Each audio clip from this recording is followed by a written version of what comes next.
Couple of very special guests joining us in studio right now. Michelle, we have Jim Kane here. He's the Executive Director of Family Promise of Greater Des Moines, and also Leanne Larson. She's from Salmons Financial Group, and also a member of the board. Yes. Of aforementioned organization that we talked about. But Jim, good to see you again. Good to see you. Now, first, let's tell everybody what your organization is all about. Family Promise provides shelter to families experiencing homelessness. We do it through a network of 15 area religious congregations who provide overnight accommodations for our guests for 1 week every quarter, so about 4 times a year. Wow. And how long has your group been around?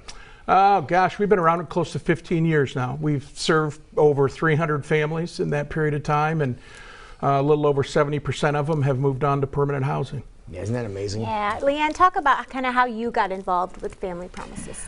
Well, I work at Salmons Financial, and Salmons has a big commitment to community. So I started volunteering for the Summer Celebration fundraiser. It's a silent auction and food event. So then I was asked to be on the board.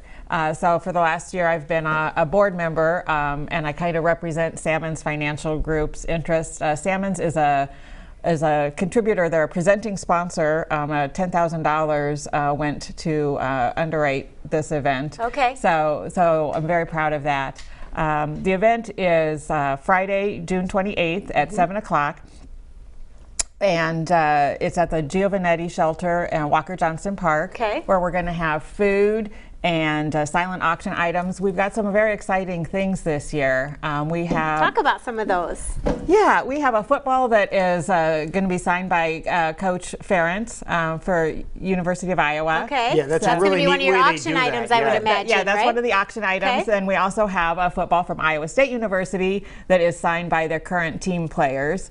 So we're hoping that that is a really exciting item. We also have tickets, VIP tickets to a suite with a private suite at the Iowa Newton Speedway. We have tickets to a Playhouse, 4 tickets to the Playhouse, tickets for trail riding at Jester Park. So a lot of things at auction. And we also have some artwork featured by Dowling students. Oh, great. And so a lot of things going on. So we really would like people to come out.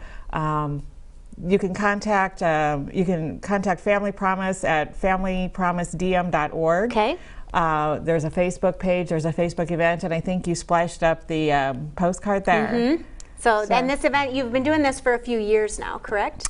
Yes, this will be my 3rd year, but Okay. Salmons has been involved, I think, Close to 7 years. I was gonna 7 say years. 7 years. So, yeah. And it just keeps getting bigger and better, right? It does. It does. We started having. It started out as a kind of a garden party in people's houses, and then it moved to the green space area at Salmons Financial, and then we were able to.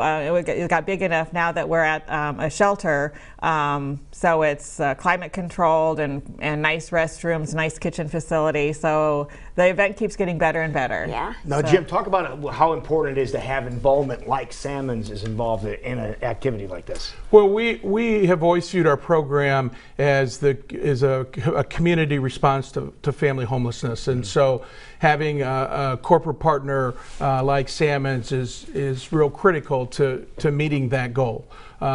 We have over 1,000 volunteers from our host congregation every year who volunteer to do things like cook supper or stay overnight, and that's over 10,000 hours of volunteer time a year. It saves the community over $200,000 a year, and so we're really thrilled by our ability to do this with generous support of people like Leanne and organizations like Salmons.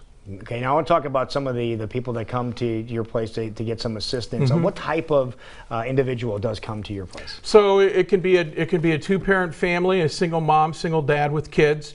Usually the cause of their homelessness is this relationship between income and housing. They either don't have enough income or housing is not cheap enough for them, and it just really is one event in their life. It could be something as simple as their car breaking down, they're not being able to get to work, they lose their job, and then they can't pay their rent. Okay. How do you determine who is going to be able to take advantage of your services? The community about 4 years ago created what's called a centralized intake, and so everyone who needs shelter goes through that centralized intake, and they assess their vulnerability and need, and then when we have an opening, they make a referral to us. Okay. And how many families do you think apply for this every year? Well, like currently there are 39 families on the shelter waiting list, and all 3 family or shelters are full. So that's about right now there's 14 families that are sheltered, with another 39 that need shelter. Wait, you said the 3 different places. Now, where are those places? So at? there's New Directions Shelter, Catholic Charities. Okay, where's that at? New Directions is on Grand. It's 30th and Grand, and then Catholic Charities Shelter is around 18th Street. Okay. And so, but these shelters are full all the time, is what it sounds like. Yeah, and that's the thing. Used to, families would just call around to the 3 shelters. It was kind of like roulette, and when there was an opening. But with the advent of the centralized intake, it's rare that we have an opening, because as soon as a family's out, they're moving another family in. Okay, and you said there was a limit as to how long they can stay in the shelter, right? In our program, you can stay up to 90 days. Up to 90. Generally, though, the average length of stay is between 35 and 40 days, because folks, homelessness, as you can imagine, is not something that people strive for, Right. and so they want to end that experience as quickly as possible. And then while they're in being sheltered, do you have different programs and things that are, for assistance to help them with employment and some of those different capacities so that they are, able to get out and on their own? Yeah, and so since the overnight sheltering is done at churches, we have a day center where the families are at during the day. Our office is there. We have a case manager. She works with the families to determine what they think are the goals they need to achieve, and then work toward those goals. Okay, so The event that you guys have coming up, of course, is a fundraiser to assist with all of these different programs and that you guys offer. Talk about, since you have been a part of things, just what you've seen is a direct result of how this has helped people and families, and so that people, when they come out to participate in this event, they really can know what they're helping out. Sure. Well, first, just being a volunteer, I saw a great response. People that come to the event enjoy it. It's a great social time, and then they know that they're contributing to a cause.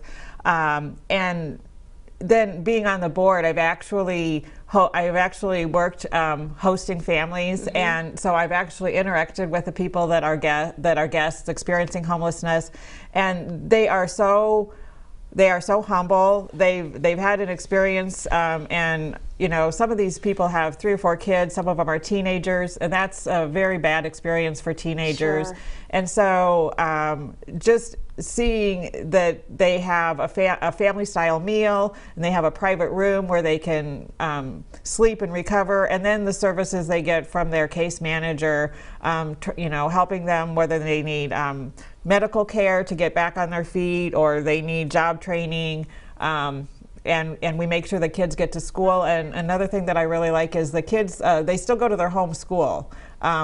Most of the Des Moines public school buses will bus them to their school where they were. Nice. So they're not I didn't know disrupted that. with Yeah, it. so we That's try wonderful. not to disrupt them, and so I've personally seen the effect that it's had on families, and then I've known that families have moved out. This one family that was in the program when I was hosting and serving a meal, they've moved now to permanent housing.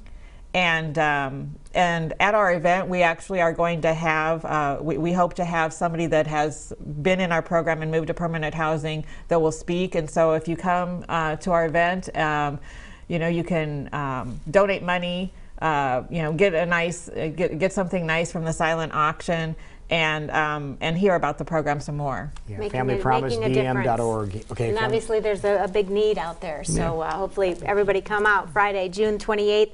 What's your website for people that want to maybe get some more information? Familypromisedm.org. Okay, perfect. Okay. Yeah, and if you get tickets, 277-7051 is another way to get tickets as Yeah. well. So great. You do Keep up great the work. great work, you guys. Thank you so much You bet. for everything that you You do. bet. Thanks for Thank you coming very in this much. morning.